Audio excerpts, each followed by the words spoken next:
Oi pessoal, essa é a nossa se- essa é mais uma aula da disciplina de projeto e análise de algoritmos.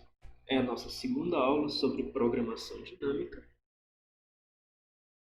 E nessa aula a gente vai ver mais um problema que pode ser resolvido utilizando programação dinâmica. A gente vai ver o problema da distância de adição. Antes da gente definir o que é o problema da distância de adição, a gente vai definir o que é o alinhamento entre duas strings, certo?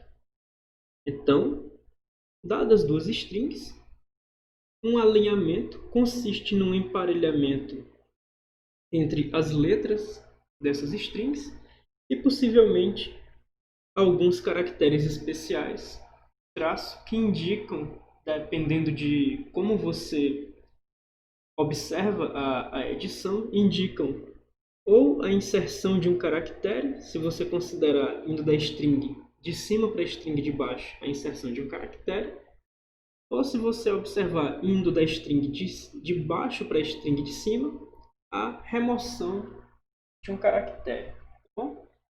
Então, dadas duas strings, sejam elas tendo elas comprimento igual ou não, a gente pode fazer o alinhamento dessas strings, né? Ou seja, fazer representações dessas strings que utilizam o mesmo número de símbolos. Símbolos esses que podem ser as letras originais da string e o símbolo especial traço para indicar a inserção ou a remoção de um caractere, a depender de como você observe a edição. Bom, dado que duas strings podem ter um alinhamento, existe um custo para transformar uma string em outra baseado em um certo alinhamento. Por exemplo, para transformar Snowy em Sunny, utilizando o alinhamento em destaque, você vai observar que são necessárias algumas operações. É necessário uma operação de inserção do caractere U. É necessário também uma modificação do caractere O para o caractere N. E também é necessário uma remoção, a remoção do caractere W. Então, são necessárias três operações de adição de acordo com esse alinhamento para transformar Snowy em Sunny. Da mesma forma, são necessárias três operações de adição para transformar Sunny em Snowy. Aqui vai ser o contrário. A gente vai ter primeiro uma remoção, depois uma edição, a gente vai trocar o N pelo O, e por fim uma inserção, inserindo o caractere W. Tá bem? Claro que duas strings suportam mais de um alinhamento. Então aqui a gente tem mais um alinhamento entre as strings Snowy e Sunny. E esse outro alinhamento ele mostra uma outra forma de transformar a string Snowy na string Sunny. Primeiramente, inserindo um caractere no começo da string, um caractere S no começo da string, depois editando o caractere S, trocando ele pelo caractere U, removendo um caractere O, removendo o caractere W, inserindo um caractere N. Então aqui a gente já tem uma, duas, três, quatro, cinco operações de adição. Portanto, esse alinhamento ele representa uma sequência de operações de adição para transformar Snowy em Sunny, e essa sequência de operações vai ter um custo 5, já que ela consiste de 5 operações de adição. Pois bem, o problema da distância de adição consiste em determinar qual é a distância de adição entre duas strings. De outra forma, o problema da distância de adição consiste em determinar o menor número de operações de adição que são necessárias para transformar uma string em outra. As duas strings, naturalmente, fazem parte da entrada.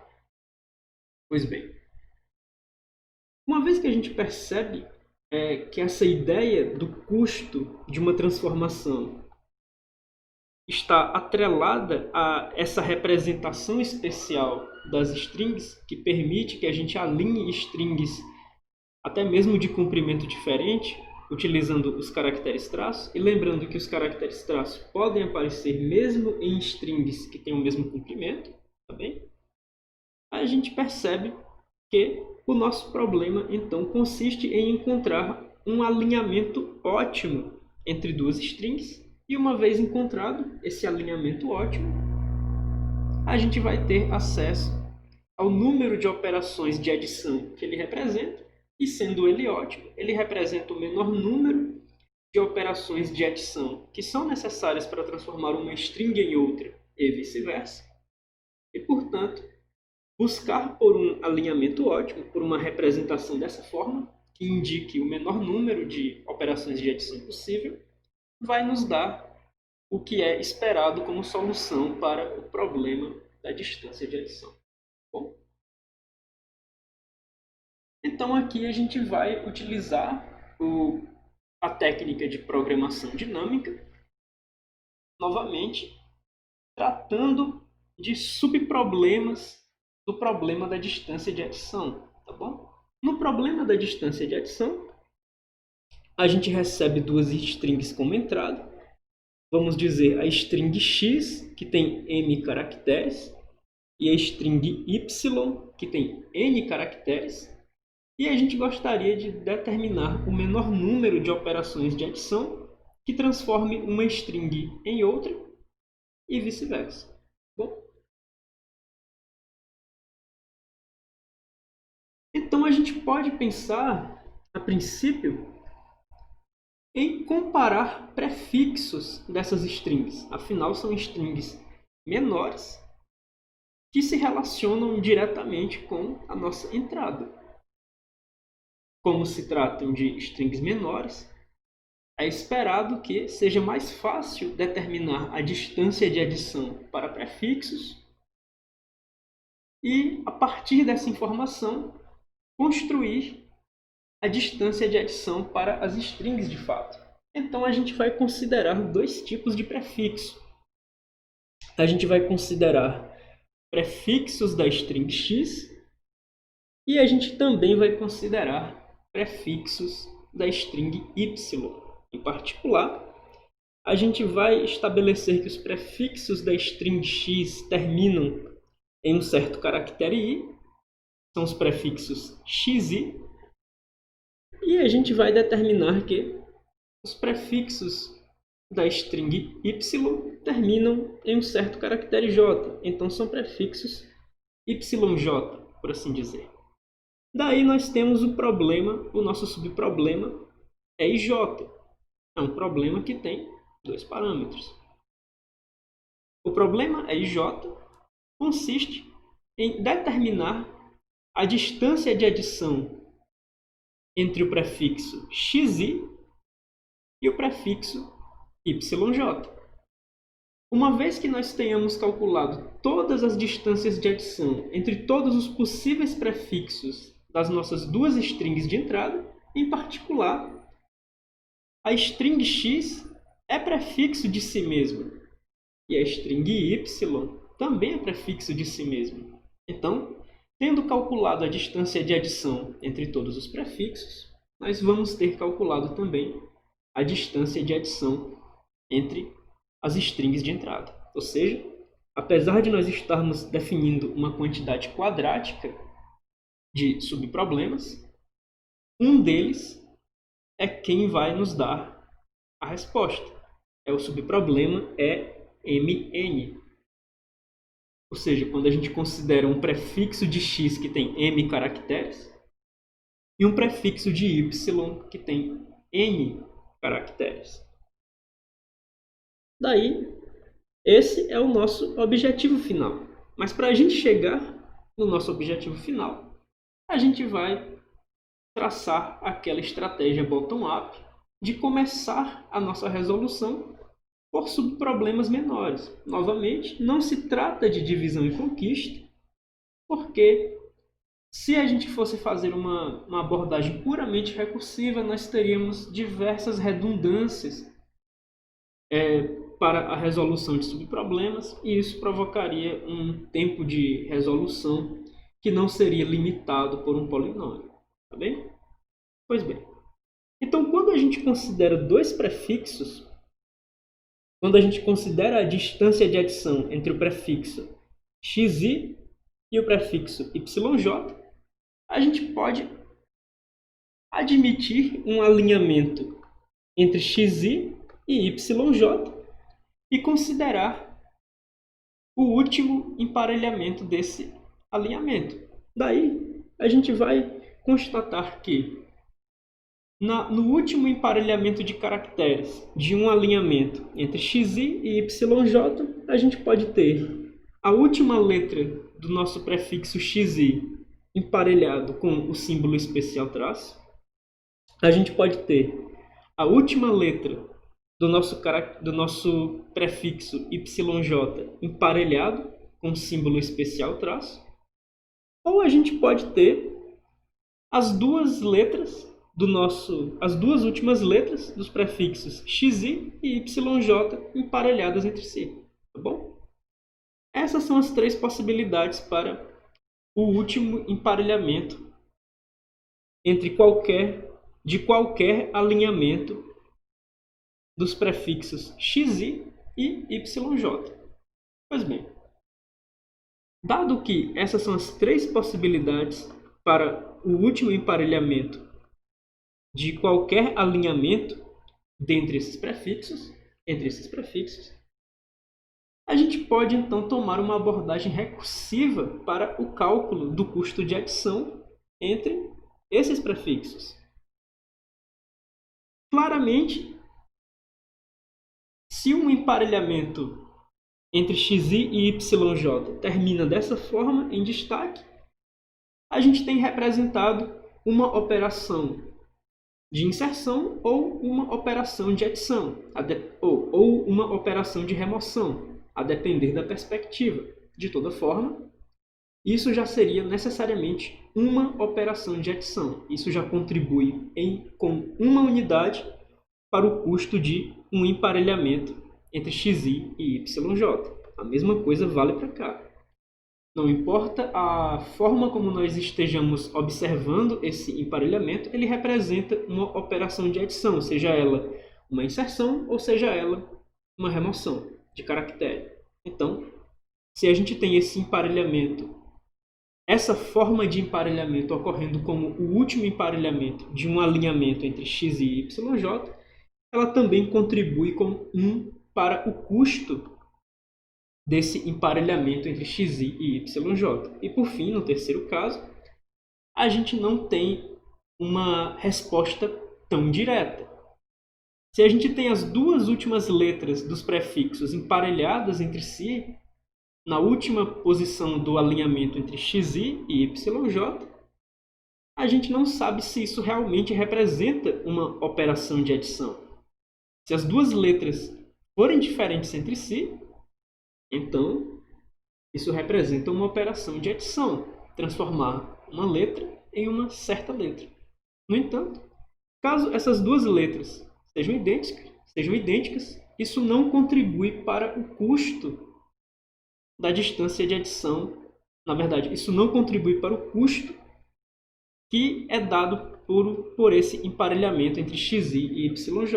Então a gente tem três casos. Nos dois primeiros casos, a gente tem necessariamente um custo 1 sendo contribuído por esse emparelhamento entre uma letra e o símbolo especial traço. E no último caso, a gente tem um custo que pode ser 0 ou 1, a depender se essas letras são iguais ou não. Tá bom? Pois bem, uma coisa que a gente vai observar então é o seguinte: se a gente consegue determinar o custo passado pelo último emparelhamento de um certo alinhamento, a gente vai recursivamente computar o custo restante daquele alinhamento. Por exemplo, no caso de xi estar emparelhado com traço, a gente sabe que xj, a gente sabe que yj, a última letra do prefixo YJ, ela ainda não foi emparelhada. Então, essa letra ainda precisa ser considerada. Se isso ocorrer, se esse emparelhamento em destaque ocorrer, então quem ainda não foi considerado foi a última letra do prefixo XI. E nesse caso, as duas últimas letras já têm sido consideradas, tá bom? Então, nesse caso aqui, quando ocorre esse emparelhamento, como último emparelhamento num alinhamento entre XI e YJ, o problema EIJ precisa ser definido recursivamente em termos do EI-1J. Afinal, a gente já considerou a última letra de XI e a última letra de YJ ainda está por ser considerada. Nesse caso, a gente tem o contrário. A gente tem que o EIJ vai ser definido em termos do EIJ-1. Afinal, a última letra do prefixo XI ainda não foi considerada e a última letra do prefixo YJ já foi considerada. Então, a gente computa o restante dessa distância de adição baseado nesse tipo de último emparelhamento, utilizando o subproblema EIJ-1. E no terceiro caso, quando as duas letras já têm sido consideradas, a gente vai considerar as letras remanescentes, portanto, a gente vai definir, neste caso, o subproblema EIJ em termos do subproblema EI-1, J-1. Bom, como que a gente computa, então, a distância de adição? Se a gente considerar o problema EIJ, a gente está determinando a distância de adição entre os prefixos XI e YJ. Se isso pode ser dado de três formas, e a distância de adição consiste de determinar o menor número de operações de adição possível para transformar esse cara nesse cara, é claro que, dentre essas três possibilidades, a gente quer aquela que determine o menor custo. Então, no fim das contas, a gente vai ter que o problema EIJ vai ser definido como o menor valor dado por uma certa relação de recorrência que envolve três outros subproblemas. O problema EI-1J, para esse caso bem aqui, que necessariamente representa uma operação de adição no último emparelhamento do alinhamento. Para esse caso aqui, a gente vai ter EIJ-1, e isso aqui representa exatamente uma operação de adição no último emparelhamento do alinhamento. E a gente tem esse caso, que vai ser definido em termos desse subproblema, e a gente não tem certeza sobre o custo desse emparelhamento. Talvez isso tenha custo zero, é a mesma letra, não representa uma operação de adição. Talvez tenha custo 1. São letras distintas e, portanto, emparelhar uma letra com uma letra diferente representa uma operação de adição e daí tem custo 1. Então, a gente vai utilizar diff e j para determinar esse custo. Diff e j é bastante simples e pode ser computada em tempo constante. Ela é igual a zero quando as duas letras são iguais, afinal não existe adição a fazer. E ela é 1 quando as duas letras são diferentes entre si, afinal existe uma operação a fazer. Então, a gente tem essa relação de recorrência entre os nossos problemas EIJ e a gente está interessado em resolver o problema EMN. Se a gente for tentar uma abordagem top-down, a gente precisa utilizar memorização para evitar repetição de subproblemas dessa forma. Tá bom? Então, o que acontece? A gente vai considerar um prefixo especial que tem comprimento zero, certo? Tanto numa string da entrada como na outra string da entrada. Daí a gente tem que os nossos problemas E e J, eles podem ter I igual a zero e também podem ter j igual a zero. Em particular, transformar um prefixo vazio em outro prefixo vazio tem custo zero. Você não precisa fazer operações de adição para transformar uma string vazia em uma string vazia. No entanto, transformar uma string vazia numa string que tem apenas o caractere P, no exemplo que está sendo ilustrado, tem um custo 1. Transformar a string vazia na string que tem os caracteres PO tem custo 2.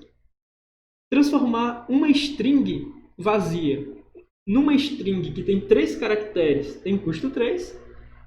E essa, essencialmente, é a distância de adição no caso base, né? No caso base, a gente tem, em algum momento, uma string de um prefixo de comprimento zero. Tá bom? E transformar um prefixo de comprimento zero em uma outra string vai fazer com que as letras dessa outra string, independente de quantas sejam, estejam sempre emparelhadas com o símbolo especial traço. Afinal, uma string vazia não possui letras para emparelhar com as letras de uma string não vazia. Então, as letras de uma string não vazia, dado um alinhamento com uma string vazia, vão estar sempre emparelhadas com o símbolo especial traço. E daí, a distância de adição entre uma string vazia e uma string não vazia é fácil de computar e é determinada justamente pelo comprimento da string não vazia. Então, aqui a gente observa o nosso caso base sendo computado, tá bom?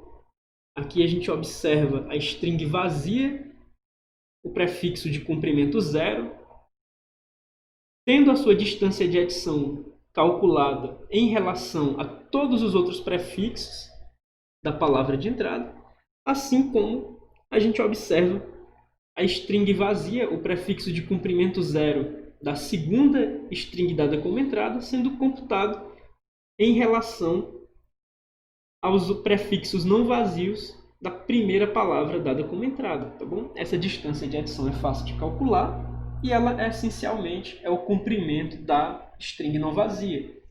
No nosso caso, como a gente está lidando com prefixos, essencialmente é dado pelo comprimento do prefixo, e daí o prefixo xi, se for diferente de zero, a distância de adição entre x0 e yj vai ser j, e a distância de adição entre xi e y0 vai ser i, tá bom? E aqui a gente observa também como a nossa relação de recorrência lida com o relacionamento entre os subproblemas, né? Quando a gente está resolvendo o subproblema E e J, a gente precisa de três subproblemas resolvidos antes de abordar esse cara. A gente precisa desse subproblema resolvido, desse subproblema resolvido e também desse subproblema resolvido. Então, existe uma certa liberdade na ordem em que os subproblemas são resolvidos, desde que esses três caras sejam resolvidos antes desse cara. Por exemplo, a gente pode pensar em resolver primeiro os problemas da primeira linha, depois os problemas da segunda linha, até que a gente chega nos problemas da linha i-1, e aí a gente vem resolvendo as linhas da esquerda para a direita. Então, quando a gente chega na posição ij-1, correspondente ao subproblema ij-1, a gente já tem todas as respostas necessárias para computar a resposta de EIJ. As respostas dos subproblemas i-1, j-1 e i-1j foram dadas na iteração que ficou responsável por calcular os subproblemas dessa linha. E como as linhas estão sendo computadas da esquerda para a direita, esse problema EIJ, que depende do problema EIJ-1, teve a sua terceira resposta computada justamente pelo fato das linhas estarem sendo avaliadas da esquerda para a direita. Lembrando que o nosso objetivo é eventualmente preencher essa matriz e chegar no resultado do problema, que vai ser dado pelo subproblema EMN, ou seja, quando a gente considera as strings como prefixos de si mesmas e, portanto, a gente tem determinado a distância de adição entre esses prefixos, que são as próprias strings, e daí a gente tem computado a distância de adição entre as strings. Tá bom? É o caso, o problema é MN. Então a gente pode tanto resolver linha a linha, de cima para baixo e da esquerda para a direita, como a gente pode resolver também coluna por coluna, da esquerda para a direita, desde que elas sejam resolvidas de cima para baixo. Existe alguma diferença entre uma abordagem por linhas e uma abordagem por colunas? Se você estiver tentando otimizar o uso de memória, existe uma diferença, tá bom? Você pode pensar um pouco a respeito de qual seria a diferença entre resolver linha a linha ou coluna a coluna. Para você entender melhor, é interessante que você observe essa matriz como sendo uma matriz retangular, tá bom? Não exatamente uma matriz quadrada, e aí provavelmente você vai estar apto a perceber que existe uma diferença se você estiver preocupado com o uso do espaço.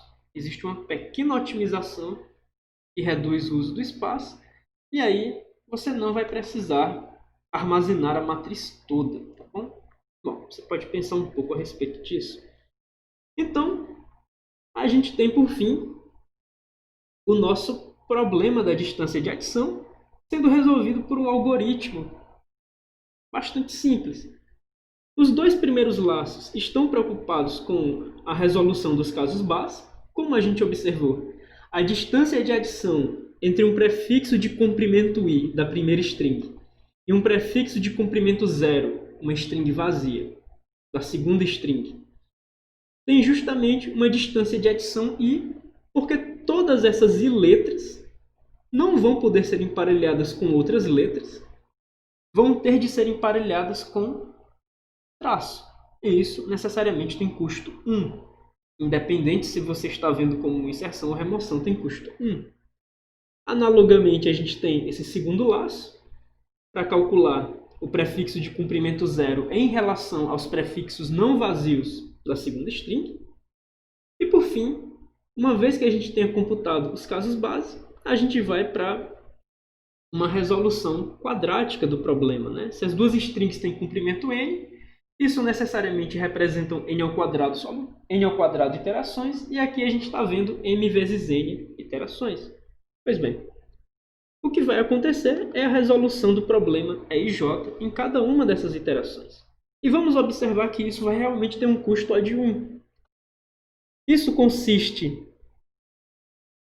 de uma consulta na matriz, que pode ser realizada em tempo constante, uma soma em tempo constante, mais uma consulta, mais uma soma, mais uma consulta, mais uma soma, e essa função pode ser implementada em tempo constante, afinal ela apenas compara duas posições das strings x e y retornando 0 ou 1, para sinalizar se os caracteres são diferentes, retorna 1, ou iguais, retorna 0. Tá bom? Então, a gente tem que decidir qual desses três valores é o menor valor. Cada um desses três valores pode ser computado em tempo constante. E para determinar dentre esses três valores o menor valor, a gente precisa utilizar duas comparações. Então, a gente observou o seguinte. O corpo desse laço demanda 3 operações de tempo constante para computar 3 valores e, no final, 2 comparações para determinar, dentre esses 3 valores, qual é o menor valor.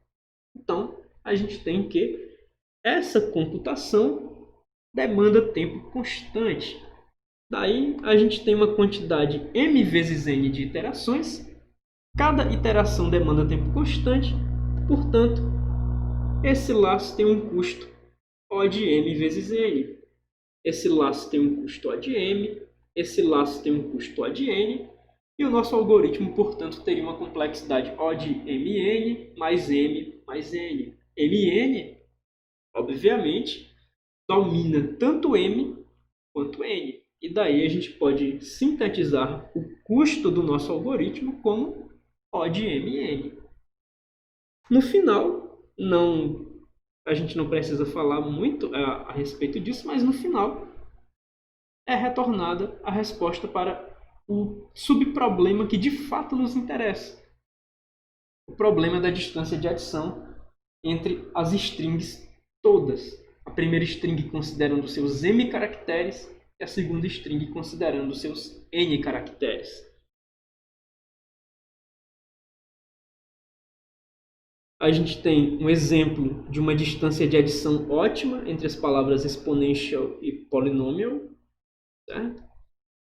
E como todo problema de programação dinâmica, a gente pode relacionar os subproblemas como um grafo direcionado, naturalmente sem ciclos, porque se houvesse ciclos no grafo que relaciona os subproblemas, a gente não conseguiria resolver algum desses subproblemas. E em destaque, a gente tem os subproblemas que determinam a distância de adição ótima entre as palavras polynomial e exponential, tá bem?